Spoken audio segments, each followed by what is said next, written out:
चॅनलवर आपलं हार्दिक स्वागत। माझे नाव शुभांगी भाईचंद्र फळडे आणि तुमच्या समोर विषय घेऊन आले आहे माझा जाणता राजा राजा छत्रपती संभाजी राजे।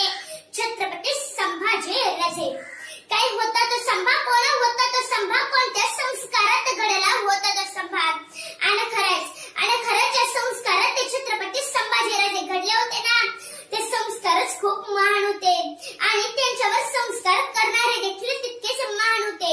ते म्हणजे इतिहासाचा सुवर्णपान, महाराष्ट्राची आन बाण आणि शान।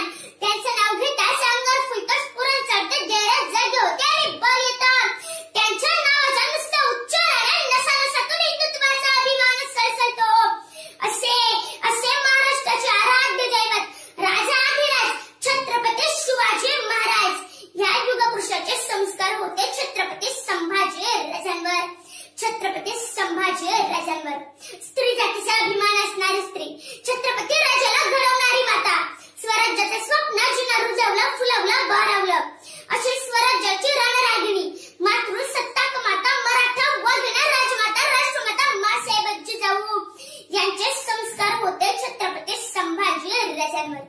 पावनखिंड लढवणारे बाजीप्रभू, आधी लगीन कोंढाण्याचा मगच माझ्या रायबाचा असे म्हणणारे तानाजी मालुसरे, स्वतःच्या पित्यावरचा वार स्वतःच्या अंगावर झेलणारे जुबामान दादाजी कोंडदेव असे कित्येक स्वाभिमानी मावळे यांच्या आदर्शात घडले छत्रपती संभाजी राजे।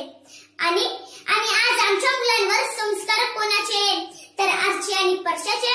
कसा घडणार आजच्या युगात शिवाजी संभाजी राजे घडायचे आणि घडवायचे असतील ना, तर त्यांच्यावर योग्य संस्कार केले पाहिजेत। आपल्या देशात महापुरुषांच्या जयंत्या साजऱ्या केल्या जातात। ज्यांच्या जयंत्या साजऱ्या केल्या जातात ना, त्यांनी या देशासाठी, समाजासाठी, संस्कृतीसाठी निस्वार्थ कार्य केले आहे।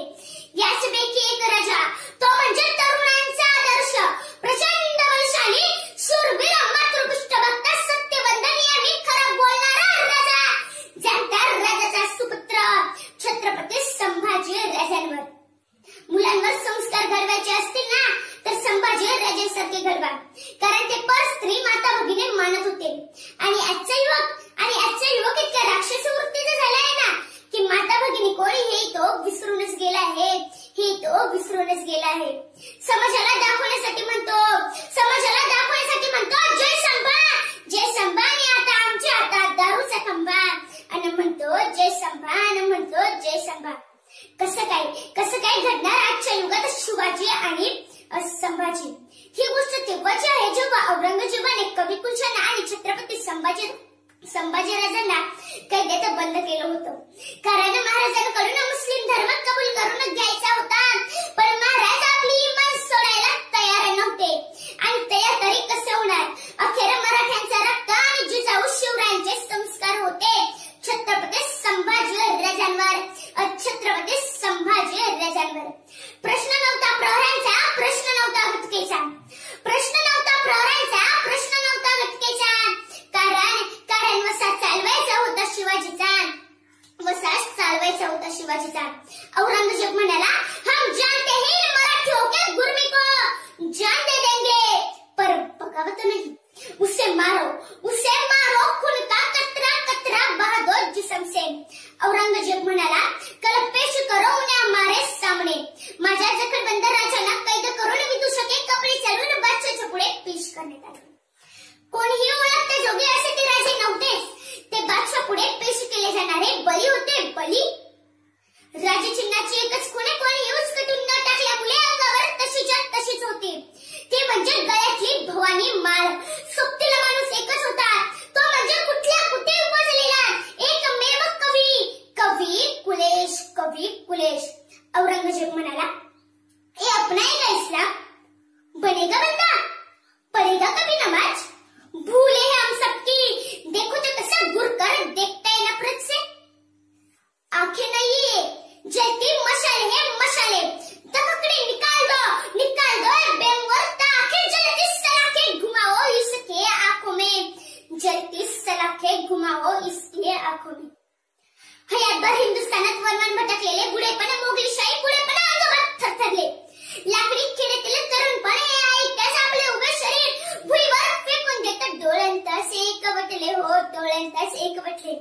तेवढ्यात तुपाचे भांड फुटावे अशी राजांच्या भोसल्याच्या वरच करतातली. अरे तुला दिसतात खूपच असे आमचे डोळे चढवले नाहीत. आमच्या हजारो मावळे आमच्या डोळ्यात आहेत. काढ आमच्या डोळ्यात तुझे क्षणभर शिकल बघायची तमन्ना नाही आमची. और संसवर की औलाद शेर के बच्चे हमेशा शेर जैसे जीते हैं और मरते हैं तो भी शेर जैसे, मरते हैं तो भी शेर जैसे. तेवढ्यात एक शिपाई येतो आणि महाराजांना म्हणतो, ए शेर दिल औलाद संभा, क्यों तपली झेल रहे हो? इस्लाम कबूल कर दो बस. मौत से डर नहीं क्या लगता तुम्हें? मान जाओ. शंभूराजे मान ताठ करून म्हणतात, शपथ मला प्रत्येक मराठी मावळ्याची रणांगणात सांडलेल्या त्यांच्या रक्ताची. थरथरत नाही आम्ही मृत्यूला, थरथरत नाही आम्ही मृत्यूला, कारण औलाद आहे मी शिवाजीची, कारण औलाद आहे मी शिवाजीची. औरंगजेब बोलतो, बंद कर दो तुम्हारी ये गंदी जबान. जबान ऐसी मौत देगी तुम्हें कि सुनकर मराठों की कह कांपने लगेगी.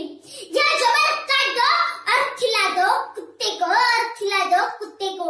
जो वार करती है अंबर तलवार की तरह, काट दो ये गंदी जबान को आंखें निकालने से पहले. संभाजीराजे म्हणतात तयार आहोत आम्ही मन बांधून या क्षणाला, कारण इथला अमरा आणि उमरा पुन्हा घडवेल लहान थोर शिवा आणि संभा, पुन्हा घडवेल लहान थोर शिवा आणि संभा. मारण्याआधी राजाला शेवटची इच्छा विचारली जाते. तेव्हा राजे म्हणतात, मला माझ्या या नेत्रांनी मायभूमीला शेवटचं डोल भरून पाहू दे. माझ्या अश्रूंच्या प्रत्येक थेंबात माझा प्रत्येक मराठी मावळा पेटून उठू दे. माझे स्वराज्य व्हावं ही शरींची इच्छा होती, ही शरींची इच्छा होती. कवी कुलछाने महाराजांना आखरी प्रणाम केला आणि म्हणाले, भाग्यवान है हम कि आपके साथ पंक्ति में बैठने का मौका तो मिला. मौत की पंक्ति में. महाराजांचा शेवटचा क्षण जवळ येत चालला होता. महाराजांचा शेवटचा क्षण जवळ येत चालला होता. सह्याद्रीचा छवा सर्वांना सोडून दूर दूर जाणार होता, सर्वांना सोडून दूर दूर जाणार होता. आणि त्याच संभाजीराजांचा आशा तुमच्यात आहे भावांनो, आणि तो आशा तुमच्यात असं काही रुजवाना की समाजात तुमची ओळख शंभूचा छावा म्हणून होईल, शंभूचा छावा म्हणून होईल. कारण या जगात नुसत्या डरकाळीला महत्व नाही. सजा ऐसी जणू मातृभूमी रंगली रक्ता रक्तानं, सजा ऐसी जणू मातृभूमी रंगली रक्ता रक्तानं. फक्त मराठी अस्मितेसाठी जीव वाहिला माझ्या संभानं, वाहिला माझ्या संभानं. कारण सिंह म्हणून जन्माला आले तरी स्वतःचे राज्य स्वतःलाच गरवावे लागते. कारण या जगात नुसत्या डरकाळीला महत्व नाही, नुसत्या डरकाळीला महत्व नाही. बोला छत्रपती संभाजी महाराज की जय. जय जिजाऊ, जय शिवाजी. धन्यवाद मित्रांनो. पुन्हा भेटूया नवीन विचार नवीन विषय ऐकण्यासाठी. लाईक करा, शेअर करा, सबस्क्राईब करा. SV विचारधारा.